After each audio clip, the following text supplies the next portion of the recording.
안녕하세요 여러분, 순도사입니다. 요즘은 어떤 나날들을 보내고 있나요? 저는 마이크를 하나 새로 샀습니다.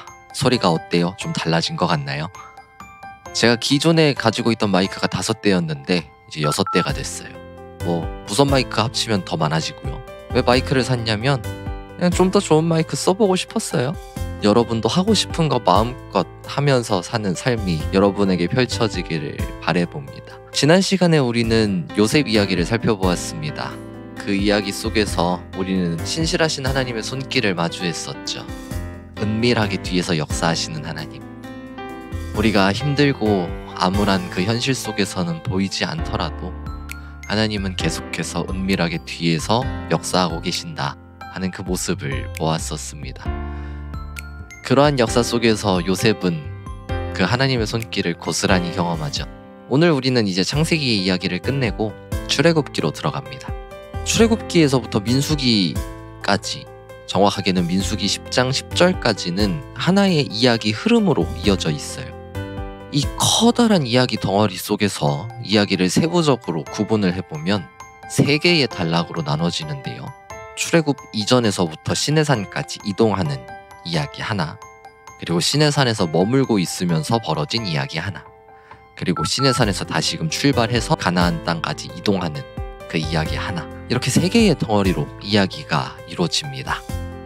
오늘 우리가 살펴볼 이야기는 이 첫 번째 이야기 덩어리, 출애굽 이전부터 출애굽해서 시내산까지 이동하는 그 이야기 중에서도 반토막내서 출애굽하기 이전의 이야기들을 좀 보려고 해요.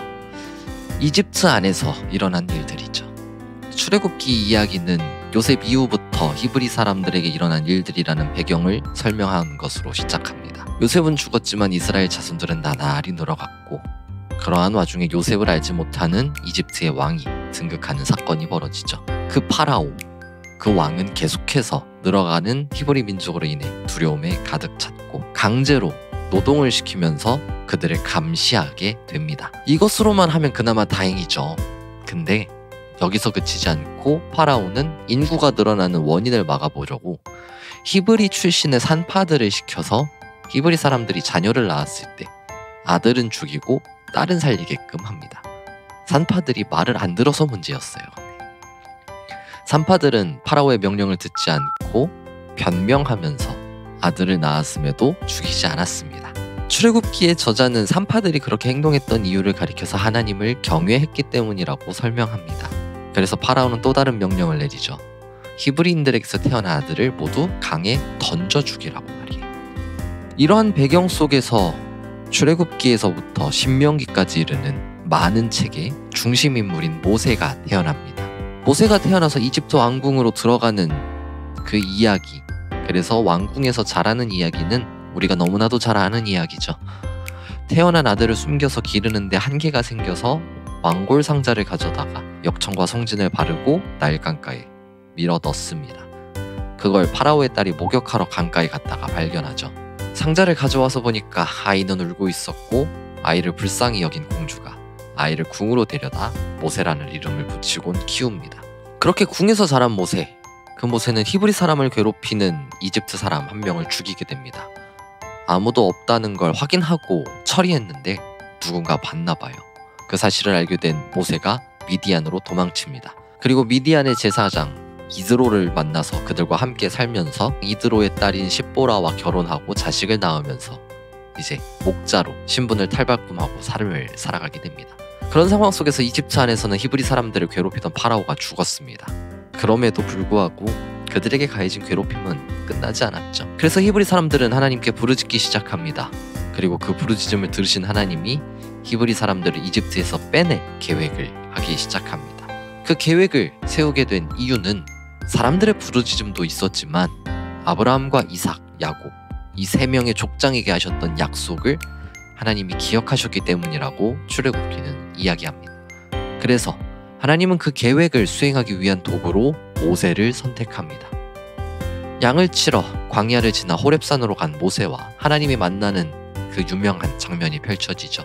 불은 붙어 있으나 타고 있지 않은 떨기나무를 본 모세, 그리고 그 불 가운데서 모세를 부르신 하나님의 이야기는 너무나도 유명한 이야기입니다. 그 떨기나무 속에서 하나님은 모세를 부르시고 야훼라는 자신의 이름을 알려주십니다.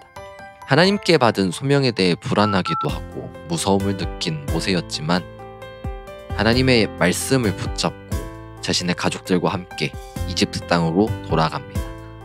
그리고는 자신의 형 아론을 만나고 아론과 함께 파라오 앞으로 가죠. 그러나 파라오는 모세와 아론의 말을 무시해버리고 더 강한 괴롭힘으로 히브리 민족을 억누릅니다. 그런 환경은 동족들에게 지탄을 받게 만들기도 했고 모세와 아론은 그런 상황 속에서 위축되었지만 하나님은 계속해서 모세를 다독이시고 그에게 부여한 소명을 상기시키면서 그를 담대한 지도자로 서게 하시죠. 그렇게 담대함을 얻게 된 모세, 그는 파라오 앞으로 가서 계속해서 요구합니다. 히브리 민족을 내보내라. 그렇지만 파라오는 끝까지 말을 듣지 않습니다. 자기 마음으로도 그랬고 하나님도 파라오의 마음을 굳게 만드셔서 더더욱 그런 일들이 펼쳐지게 만들죠.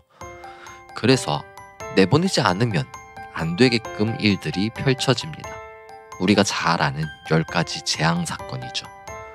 나일강이 피로 변하는 재앙, 개구리 재앙, 이재앙, 파리 재앙, 가축이 죽는 재앙, 악성 종기가 나는 재앙, 우박이 떨어지는 재앙, 메뚜기 떼가 날아오는 재앙, 암흑이 가득해지는 재앙, 처음 난 것이 죽는 재앙까지 10가지의 재앙이 이집트의 온 땅을 뒤엎었습니다. 마지막 재앙이 임했을 때 히브리 사람들은 6월절 축제를 지키지만 이집트 사람들은 첫 아들이 죽는 슬픔이 가득한 상태를 경험합니다. 그로 인해 파라오는 눈물 가득한 목소리로 그들에게 빨리 떠나라 하고 이야기하죠. 이집트 안에서 일어난 사건들 속에서 우리는 하나님의 2가지 모습을 발견합니다. 첫 번째는 다독이시는 하나님의 모습이에요. 모세를 부르시는 장면 곳곳에서 강하게 나타나는 모습입니다. 하나님의 부르심 앞에서 모세는 끝까지 저항합니다. 모세도 사람이라 다양하게 핑계를 대며 저항합니다. 저항할 수밖에 없는 것 같아요. 하나님의 부르심이라는 것은 사람의 입장에서 보면 굉장히 무섭고 두려움에 떨게 만드는 일들이기 때문입니다. 사람의 편에 서는 게 아니라 하나님의 편에 선다는 건 까딱하는 순간 사람들 모두와 척을 질 수도 있고요. 사람들이 듣기 싫은 소리도 당당하게 나서서 해야 하는 입장에 서는 것이니까요. 그렇기 때문일까요? 하나님은 모세에게 소명을 부여하실 때 한 번만 부르지 않으셨어요. 여러 번 모세에게 그의 소명을 기억하게 하시면서 그를 다독이십니다. 믿지 못하는 모세에게 자신의 이름을 알려주기도 하고요. 그에게 기적을 보여주기도 하면서 모세가 소명을 받아들일 수 있도록 그를 다독이시는 하나님의 모습이 이곳 가운데 나타납니다. 2번째로 발견하는 하나님의 모습은 싸우시는 하나님의 모습이에요. 이 모습은 10가지의 재앙 속에서 더욱 극명하게 나타납니다. 10가지 재앙 중에서 첫 번째부터 9번째까지 재앙은 이집트에서 일반적으로 관찰할 수 있는 자연현상들입니다. 이집트 사람들에게 있어서 이 자연현상을 주관하는 신들이 분명히 존재했을 거예요. 당시에는 벌어지는 자연현상들은 다 신들이 일으킨 것이라고 생각을 했거든요. 그러니까 이집트 사람들은 갑자기 자기의 신들이 난리를 치는 걸 경험한 겁니다. 그런데 하나님은 그 신들을 뛰어넘어서 모든 자연현상을 뒤엎습니다. 그러니까 이 재앙은 단순히 자연이 흔들리는 사건이 아니라 이집트의 신과 하나님의 싸움, 곧 신들의 전쟁이 펼쳐지는 자리라는 것이죠. 그 장면들 속에서 승리자는 하나님이셨습니다. 사람들 속에 직접 개입하셔서 다른 신과 싸우는 하나님, 직접 나서서 싸우시는 하나님의 모습을 이집트 속 이야기들을 가운데 보여주고 있어요. 싸우시는 하나님의 모습, 이 모습은 다르게 표현하면 우리의 삶 속에 적극적으로 개입하시는 하나님이라는 의미입니다. 고난 가운데에서, 억압 가운데에서 구출하기 위해 직접 움직이시는 하나님, 그 하나님이 우리가 믿는 하나님이라는 이야기예요. 이집트 안에서 벌어진 사건들 속에서 우리는 그 하나님을 마주합니다. 2가지의 하나님의 모습, 다독이시는 하나님과 싸우시는 하나님. 이 모습은 오늘을 살아가는 우리에게 굉장히 큰 위로로 다가옵니다. 우리의 삶은 어렵습니다. 힘들어요. 매번 얘기하는 거지만 저는 지금까지 해온 게 알바 제외하고는 사역밖에 없어서 여러분의 직장 생활 다 이해하지 못합니다. 그렇지만 그나마 해봤던 알바들에 대한 경험으로서 좀 확신에 찬 목소리로 얘기할 수 있는 건 우리네 삶이 굉장히 힘들다는 거예요. 체력적으로도 지치고요. 정신적으로 스트레스 받는 것도 많습니다. 그런 상황 속에서 우리가 하나님의 백성으로 하나님께서 우리에게 주신 소명에 따라 살아간다는 것 자체가 어려운 일이에요. 그럼에도 불구하고 하나님은 그 소명의 길을 걸어가는 우리가 그 길을 잘 걸어갈 수 있도록 우리를 다독이시기도 하고요. 우리가 소명의 자리에서 무너질 때, 고난의 자리에 있을 때, 억압 가운데 있을 때, 힘듦 가운데 있을 때 다시금 일어나서 그 길을 걸어갈 수 있도록 그 고난을, 억압을, 힘듦을 해결하시는 그런 하나님이시기도 합니다. 여러분의 삶 속에서 그 하나님을 얼마나 경험하고 계신가요? 우리의 삶이 그 하나님을 경험하는 삶들로 계속해서 펼쳐지기를 바라봅니다.